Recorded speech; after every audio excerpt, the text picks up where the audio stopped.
really raining, guys. It's flooding. Yeah. Let's see. But the rain is really flooding, guys. Heavy rain today. Here. There. Are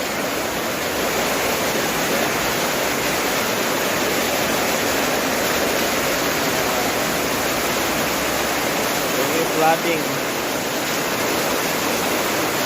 So, let me see, guys. Heavy rain for today. It's the first year of January 4, a first heavy rain in January 4, 2025. So this is it, guys. Let me share to you guys that we should all be taking care. So that's all. Thank you for watching.